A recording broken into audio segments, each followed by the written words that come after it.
लोगों से एक एक करके इस महत्वपूर्ण मुद्दे पर हम चर्चा करेंगे। जी, तो 7 महीने बाद जब बहुजन समाज पार्टी सुप्रीमो मायावती ने अपनी चुप्पी तोड़ी तो अच्छे अच्छों के कान खड़े हो गए। मायावती ने समाजवादी पार्टी और उनकी सरकार की जमकर लानत मलानत की।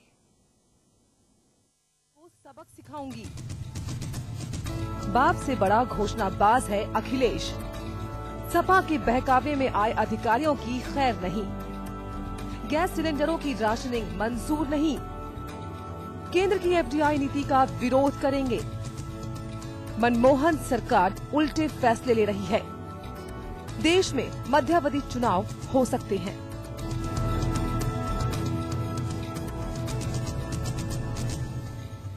सत्ता सुख से हाथ धोने के बाद बसपा सुप्रीमो मायावती ने पहली बार उत्तर प्रदेश में हुंकार भरी।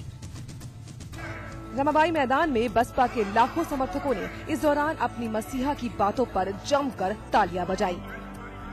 मायावती ने काशीराम की पुण्यतिथि पर घोषित छुट्टी को रद्द किए जाने के फैसले को आड़े हाथ लिया, तो वहीं इसे राष्ट्रीय शोक न मनाने के फैसले पर केंद्र पर भी हमला बोला। श्री काशीराम जी के मान सम्मान को लेकर खास तौर से कांग्रेस पार्टी की इस बात के लिए काफी कड़े शब्दों में निंदा करती हूँ कि इस पार्टी ने इनके देहांत होने पर एक दिन के लिए भी पूरे देश में राष्ट्रीय शोक घोषित नहीं किया था। मायावती यही नहीं रुकी, उन्होंने नौजवान मुख्यमंत्री की कार्यशैली पर भी सवाल खड़ा किया और कहा कि प्रदेश क्राइम प्रदेश बन गया है।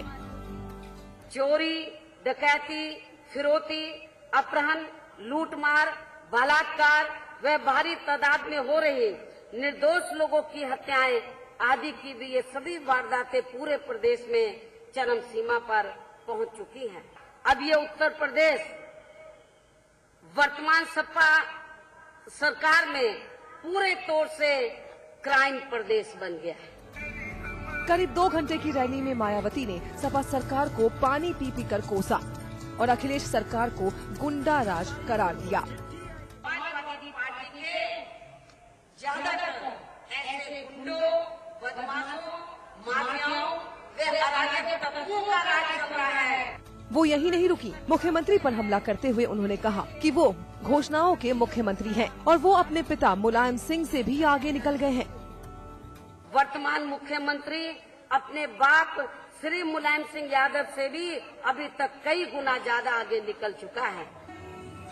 मायावती ने प्रदेश सरकार पर निशाना साधकर फिर से अपने कार्यकर्ताओं में जोश भरने का काम किया है, ताकि अगर लोकसभा चुनाव समय से पहले हो तो उनके कार्यकर्ता पूरे जोश के साथ चुनावों की तैयारियों में लग जाएं। आलोक पांडे और अमितेश श्रीवास्तव के साथ ब्यूरो रिपोर्ट, लखनऊ समाचार प्लस। तो साहब, मैडम माया का गुस्सा सिर्फ समाजवादी पार्टी तक ही सीमित नहीं रहा, उन्होंने केंद्र की यूपीए सरकार और भारतीय जनता पार्टी को भी लगे हाथों खरी खोटी सुना डाली।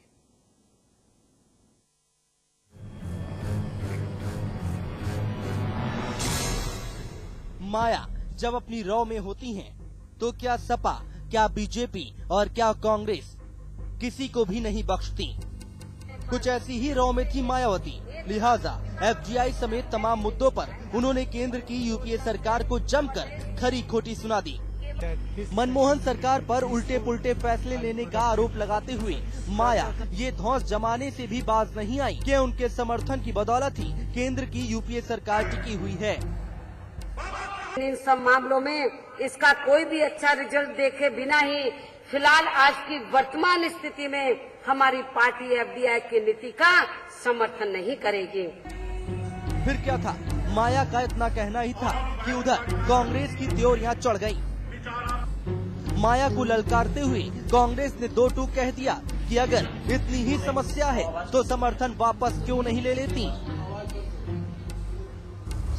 इन रिटेल के सवाल पे मायावती की पार्टी, बहुजन समाज पार्टी हो या समाजवादी पार्टी हो, इनके सवाल हमारे से निश्चित तौर से भिन्न हैं और उन्होंने कहा है कि एफडीआई रिटेल का हम समर्थन नहीं करेंगे। लेकिन इसके बावजूद समाजवादी पार्टी हो, उन्होंने कहा कि हम सांप्रदायिक शक्तियों को रोकने के लिए समर्थन जारी रखेंगे। और मायावती जी ने भी आज रैली में कहा है कि उन्होंने कहा कि केंद्र सरकार में महंगाई को रोकने के लिए कदम उठाया जाना चाहिए, लेकिन उन्होंने कहा कि हम अपने समर्थन पे फिर हम विचार करेंगे। लेकिन सियासत की पक्की गोटियां खेलने वाली मायावती ने रणनीतिक सूझबूझ का परिचय देते हुए समर्थन वापसी का फैसला कार्यकारिणी की बैठक के बहाने टाल दिया। ऐसी स्थिति में अब हमारी पार्टी को मजबूर होकर देश व जनहित में कल 10 अक्टूबर को लखनऊ में पार्टी की राष्ट्रीय कार्यकारिणी की बैठक बुलानी पड़ी है और इस बैठक में खास तौर से इस बात के लिए पुनर्विचार किया जाएगा कि अब हमें केंद्र की यूपीए सरकार को आगे के लिए अपनी पार्टी का समर्थन जारी रखना है या नहीं रखना।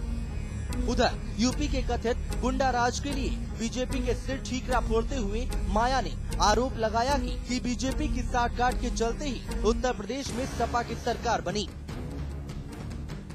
आपस में मिलकर हमारी पार्टी को सत्ता से हटाने के लिए अपनी सभी कमजोर सीटों पर अपना बेस वोट योजनाबद्ध तरीके से एक दूसरे को ट्रांसफर कर दिया था। माया के आरोपों से बौखलाए उत्तर प्रदेश के बीजेपी प्रदेश अध्यक्ष लक्ष्मीकांत वाजपेयी ने माया को समझाते हुए कहा कि जनता कोई बैंक अकाउंट नहीं है जिसे ट्रांसफर किया जा सके। ये पूरा कुचक्र जो है वो जनता को गुमराह करने के लिए और ये केंद्र प्रकरण केंद्र की सरकार के साथ समर्थन देने के लिए है। एफडीआई महंगाई के लिए समाजवादी पार्टी और बसपा बराबर की दोषी है। जनता 2014 के चुनाव में इनको सबक सिखाएगी। बहरहाल माया ने अपनी भड़ास तो निकाल ली है। अब देखना लाजमी होगा कि 10 अक्टूबर को होने वाली कार्यकारिणी की बैठक में वो क्या फैसला लेती हैं। अशोक तिवारी के साथ अमितेश श्रीवास्तव, लखनऊ समाचार प्लस। चलिए चर्चा शुरू करते हैं। सीधे लखनऊ आपको लेकर चलेंगे। श्री अखिलेश प्रताप सिंह साहब हमारे साथ हैं। आप कांग्रेस पार्टी की नुमाइंदगी कर रहे हैं, वरिष्ठ कांग्रेसी नेता हैं। इसके अलावा अमिताभ अग्निहोत्री जी हमारे साथ हैं दिल्ली स्टूडियोज में। अमिताभ जी, मायावती का जो पूरा भाषण रहा, इस पूरे भाषण में तकरीबन 160 से 170 पॉइंट्स जो मैंने लिखे, वो ऐसे पॉइंट्स हैं अमिताभ जी जिन पे अगर मैं 20 पॉइंट छांटूं तो चर्चा हो सकती है। सबसे महत्वपूर्ण पॉइंट केंद्र सरकार को समर्थन देना, लेना, नहीं लेना, एफडीआई, एलपीजी, ये मुद्दा नहीं है। दरअसल मुद्दा ये है, एक पॉलिटिकल इम्यूनिटी नाम का एक फ्रेज आपने पिछले हफ्ते इजाद किया। यह मुद्दा वो है। मायावती कहती है कि जब मुलायम सिंह की सरकार थी उसमें पुलिस भर्ती घोटाला समेत तमाम दूसरे घोटाले हुए। उसके बाद जब बसपा की सरकार बनी तब हमने समाजवादी पार्टी के नेताओं के खिलाफ बदले की भावना से कार्रवाई नहीं की बल्कि अधिकारियों को नापा। और अब सपा की जो सरकार है ये बसपा नेताओं के खिलाफ मुकदमे कर रही है। इस बयान का मतलब मुझे समझ नहीं आया। देखिए, मायावती ने आज दोनों स्तरों पर चेतावनी देने की कोशिश की। अगर मैं बृहत्तर परिप्रेक्ष्य में देखूं तो आज मंगलवार का दिन मायावती के लिए खुशी और गम दोनों लेके आया। दोपहर तक वो आसमान में थी, एक बहुत बड़ा सफल शक्ति प्रदर्शन करके चुकी थी, बोली भी खूब देर तक। मुझे याद नहीं आता कि मैंने मायावती को कभी इतना लंबा भाषण देते सुना हो इतने वर्षों में। 80 के दशक से लेके आज तक। लेकिन दोपहर ढलते ढलते सुप्रीम कोर्ट से जो स्थिति बनी उससे उनको पॉलिटिकल मुश्किलें पैदा हो गई। ठीक बात है। एक तो वो मनमोहन सिंह की सरकार को ये बताना चाहती थी आज की रैली से कि इस भ्रम में मत रहिए कि केवल मुलायम सिंह आपकी सरकार को समर्थन दे रहे हैं। ठीक है, हम भी समर्थन दे रहे हैं और हमारा भी मान सम्मान हित जो भी सुरक्षा कवच है वो हमारे लिए सुरक्षित रहना चाहिए। ठीक है, जितना अदब आप मुलायम सिंह का कर रहे हैं उतना ही अदब हमारा करिए अगर सरकार चलानी है तो, नहीं तो कल हमने बैठक बुलाई है। अब इस बात को तो हर कांग्रेसी जानता है, अखिलेश जी से लेके और सोनिया गांधी तक, कि मायावती जी की पार्टी में बैठक का कोई अर्थ नहीं होता।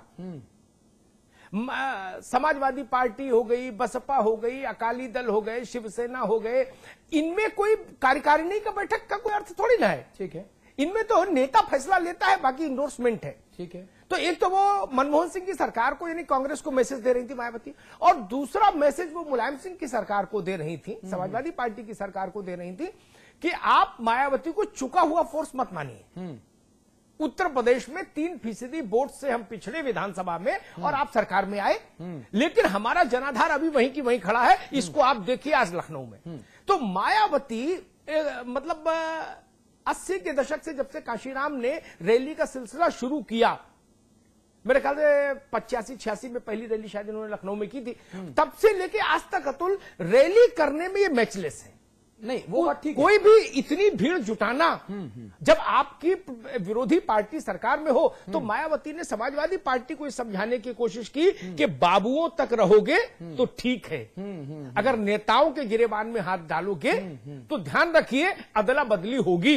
नहीं, उन्होंने इस बात को कई बार कहा। सवाल तो इसीलिए उठता है ना कि जनता चाहे जितना चिल्लाती रहे, लेकिन अगर हर राजनीतिक दल में जो ऊपर बैठे, सबसे ऊपर बैठे जो नेता हैं, जो नंबर 2, 3, 4, 5, 8 जो नेता हैं, ये कितना भी घोटाला करें, इन घोटालों में शामिल अधिकारियों के खिलाफ तो कार्रवाई होगी, लेकिन नेताओं के खिलाफ कार्रवाई नहीं होगी। दूसरा दल पहले दल के खिलाफ कार्रवाई नहीं करेगा, पहला दूसरे के खिलाफ कार्रवाई नहीं करेगा। वही बात मैं कहूं, इस अघोषित समझौते में सबने दस्तखत किए। हाँ, सबने दस्तखत किए, क्या कांग्रेस, क्या भाजपा, क्या सपा, क्या बसपा। हाँ। अमरिंदर सिंह सरकार में रहते हैं तो सुखबीर बादल और बड़े बादल के खिलाफ, उनके खिलाफ मुकदमा नहीं होता, वो जेल नहीं जाते। ठीक है। बादल साहब आते हैं सरकार में तो वही पॉलिटिकल इम्यूनिटी अमरिंदर सिंह को मिलती है। ठीक बात है। प्यादे मारे जाएंगे, लेकिन ऐसा नहीं होगा कि राजा मारा जाए दूसरे खेमे का। एक चीज, पुरु और सिकंदर का जो प्रसिद्ध डायलॉग था ना कि भाई तुम्हारे साथ कैसा व्यवहार करें, तुम पराजित हो, तो उसने कहा एक राजा दूसरे राजा के साथ जैसा करता है। तो भारत के राजनेताओं ने सिद्धांत को कवच बना लिया। हाँ। आप उठा के देखिए उत्तर प्रदेश में इतने धुर विरोधी दल सत्ता में रहे अदला बदली करके, लेकिन क्या यादव परिवार के खिलाफ कभी कोई कार्रवाई हुई जब मायावती सरकार में थी? नहीं। और मैं मानता हूं कि मायावती और उनके परिवार को कोई दिक्कत इस सरकार में भी नहीं आनी।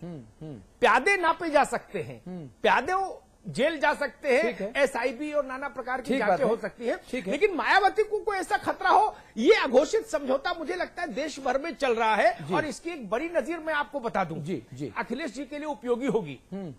मुझे हरकिशन सिंह सुरजीत ने बताया था, किसी छोटे आदमी ने नहीं, जिसलिए ये भी नहीं हो कि अरे भाई वो क्या जाने। ठीक है। सुरजीत ने मुझसे कहा कि जब पहली बार सरकार बनी तो वो सोनिया जी के पास गए और पूर्ववर्ती प्रधानमंत्री अटल बिहारी वाजपेयी के परिवार के एक सदस्य के खिलाफ वो प्रकाश और वर्धन, इन लोगों ने कुछ कागजात सौंपे और कहा इनके खिलाफ सीबीआई जांच कराइए। सुरजीत जी ने जो मुझे कहा, उनके शब्दों को मैं उद्धृत करता हूं, उन्होंने कहा कि श्रीमती सोनिया गांधी ने मुझसे कहा कि इनको छोड़ के और कुछ बताइए, वाजपेयी परिवार पर कार्रवाई नहीं। ये पॉलिटिकल इम्यूनिटी है ऊपर के स्तर पर। जी। अब जनता मुगालते में रहे तो इसका क्या किया जाए? जी, जनता मुगालते में रहे, और यही शायद एक आदर्श सिचुएशन भी है नेताओं के लिए कि जनता मुगालते में रहे, ताकि वो जनता के उस मुगालते का फायदा उठाकर राजनीतिक रोटियां सेकते रहें, जैसा आज बहन कुमारी मायावती जी ने एक के बाद एक तमाम सारी बातें कही। अखिलेश जी